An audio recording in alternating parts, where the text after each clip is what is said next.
Encounter పైన వీరులకు రద్దు చేయాలి ఆపరేషన్ కగారును, రద్దు చేయాలి ఆపరేషన్ కగారును. ఐక్యత. నమ్మాల కేశవరరావు వాళ్ళ కేంద్ర కమిటీ కార్యదర్శి ఎప్పుడో అతి చిన్న వయసులోనే విప్లవోద్యమంలోకి ప్రవేశించాడు. భారతదేశ విముక్తి కోసం ప్రజాయుద్ధ పంద సాయుధ పోరాటం మార్గంలో తన పోరాటాన్ని కొనసాగిస్తున్నాడు. వారి పార్టీ కేంద్ర కమిటీ కార్యదర్శిగా కొనసాగుతున్నటువంటి అతన్ని అనారోగ్యంతో ఒరిస్సా రాష్ట్రంలో వైద్యం పొందుతుంటే ఇటీవల కాలంలో అరెస్టు చేయటం అనేటువంటి జరిగింది. అరెస్టు చేసి నిన్న సతీష్ గఢ్ రాష్ట్రం తీసుకొచ్చి బూటకప్పు హత్య చేయటం అనేటువంటి జరిగింది. అతనితో పాటు 27 మందిని ఆదివాసీ గిరిజన ప్రజానికాన్ని మతోన్మాద ఈ బీజేపీ ప్రభుత్వం హత్య చేసింది. ఈ హత్యని దేశవ్యాప్తంగా ఉండేటువంటి మేధావులు, రాజకీయ పార్టీలు, విద్యార్థులు అందరూ కూడా తీవ్రంగా ఖండిస్తున్నారు.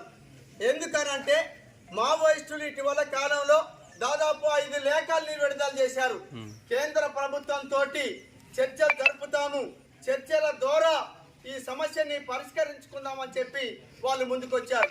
ప్రభుత్వం తన ఎన్నికల ప్రణాళికలో ఆ రాష్ట్ర ప్రభుత్వం సతీష్ గఢ్ రాష్ట్ర ప్రభుత్వం ఎన్నికల ముందు ఎన్నికల ప్రణాళికలో ప్రకటించింది ఏమిటంటే అయ్యా చర్చల ద్వారా ఈ మావోయిస్టుల సమస్యని పరిష్కరిస్తాం అని చెప్పి అన్నది. దానికి నిలబడకుండా మావోయిస్టులు చర్చలకు వస్తే ఆ చర్చలకి ముందుకు రాకుండా కేంద్ర రాష్ట్ర ప్రభుత్వాలు అక్కడ ఆదివాసీ గిరిజన ప్రజానీకం పైన దాడులు చేస్తూ దౌర్జన్యాలకు పాల్పడుతూ దాదాపు జనవరి నుంచి ఇప్పటి వరకు 500 మందికి పైగా ఆదివాసీ గిరిజన ప్రజానీకాన్ని బూటకంగా హత్య చేయటం అనేటువంటి జరిగింది. హత్యలే కాదు, హననం కొనసాగుతున్నది. ఊసకోతకు వస్తున్నటువంటి ఒక పరిస్థితి అనేటువంటిది ఈ రోజు ఛత్తీస్ గఢ్ రాష్ట్రంలో మధ్య భారత ప్రాంతంలో కొనసాగుతున్నటువంటి ఒక స్థితి ఉన్నది. ఎందుకు ఈ హత్యలు కొనసాగుతున్నాయి, ఎందుకు ఈ బూటకపు ఎన్కౌంటర్లు కొనసాగుతున్నాయి అంటే ఈ రోజు ఏజెన్సీ ప్రాంతంలో 89 రకాల ఖనిజ సంపదలు ఉన్నాయి. బంగారం ఉన్నది, ఇనుపరాయి ఉన్నది, బొగ్గు ఉన్నది, డైమండ్ ఉన్నది, యురేనియం ఉన్నది. ఇట్లా 89 రకాల సంపదనంతా కార్పొరేటు ఆదాని అంబానీ కంపెనీలు ఏవైతున్నాయో ఆ కంపెనీలకి అప్పగించడం కోసం పూనుకున్నది. ఇది చట్ట విరుద్ధంగా వ్యవహరిస్తున్నది, ఇది రాజ్యాంగ విరుద్ధంగా వ్యవహరిస్తున్నది. పేసా చట్టం ఏం చెప్తున్నది, ఇక్కడ ఏ సంపదను తీసుకోవాలన్నా గ్రామ సభ తీర్మానం ఉండాలి. అట్లాంటి గ్రామ సభల తీర్మానాలు లేకుండా ఇవాళ కార్పొరేట్ కంపెనీలకి ఈ సంపదనంతా దారాదత్తం చేయడానికి పూనుకుంటే తాతల నుంచి తరతరాలుగా ఇక్కడ మేము జీవిస్తున్నాం. ఈ అడవిని సంపదని కాపాడుతున్నాం. వీటన్నిటిని కొల్లగొట్టేందుకు వీల్లేదు. ఇది భారతదేశ సంపద అని చెప్పి అక్కడ ఆదివాసీలు ప్రశ్నిస్తున్నారు, ఎదురు తిరుగుతున్నారు. కాబట్టి వాళ్ళని హత్య చేసేటువంటి కార్యక్రమం తీసుకున్నది. వాళ్ళకి అండగా నిలబడ్డటువంటి విప్లవకారులైనటువంటి మావోయిస్టుల్ని కూడా హత్య చేయటం అనేటువంటిది కొనసాగుతున్నది.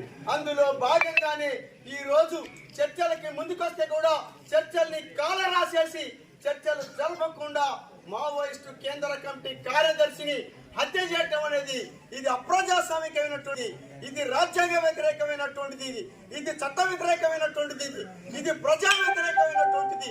ఈ చర్యని సిపిఐఎంఎల్ న్యూ డెమోక్రసీతో పాటు దేశంలో రాష్ట్రంలో ఉండేటువంటి రాజకీయ పార్టీలన్నింటినీ కూడా కలుపుకొని నిరసన కార్యక్రమాలు జరపటం అనేటువంటిది దేశవ్యాప్తంగా జరుగుతున్నది. అందులో భాగంగా ఈ నిరసన కార్యక్రమం పోసారంలో మనం ఇక్కడ ఉండేటువంటి అన్ని రాజకీయ పార్టీలతో పాటు మన పార్టీ కూడా ఈ నిరసన కార్యక్రమాన్ని వ్యక్తం చేస్తున్నది. కాబట్టి ఇప్పటికైనా మావోయిస్టులతో చర్చలు జరపాలి, బూటకపు ఎన్కౌంటర్లు తక్షణమే నిలుపుదల చేయాలి, సమస్యని సామరస్యంగా పరిష్కారం వైపు ప్రభుత్వం పూనుకోవాలి. అట్లా కాకుండా హత్యలతోటే విప్లవోద్యమాల్ని వర్గ పోరాటాల్ని అణిచివేస్తాం, ఇక్కడ ఉన్నటువంటి సంపన్నంతా తరలిస్తాం. కార్పొరేట్ పెట్టుబడిదారులకు అనుగుణంగా వ్యవహరిస్తే మాత్రం ప్రజా ఉద్యమాలతోటి ఈ ఛత్తీస్ గఢ్ రాష్ట్ర బీజేపీ మతోన్మాద మోడీ ప్రభుత్వాన్ని ఖచ్చితంగా వెనక్కి కొడతాం, పోరాడతాం. ఇక్కడ సంపదని అడవిని కాపాడుకుంటాం. ఇట్లాంటి హత్యలు కొనసాగించినటువంటి ఆనాడు నైజామే ఏం చేయలేకపోయాడు, ఆనాడు ఎమర్జెన్సీ పెట్టినటువంటి ఇందిరాగాంధీ ఏం చేయలేకపోయింది. హిట్లర్ కంటే నువ్వు గొప్ప కాదు, తస్మత్ జాగ్రత్త అని చెప్పి మతోన్మాద బీజేపీ కేంద్ర రాష్ట్ర ప్రభుత్వాన్ని ఈ సందర్భంగా హెచ్చరిస్తున్నాం. తక్షణమే హత్యల్ని నిలుపుదల చేయాల్సిందిగా డిమాండ్ చేస్తున్నాం.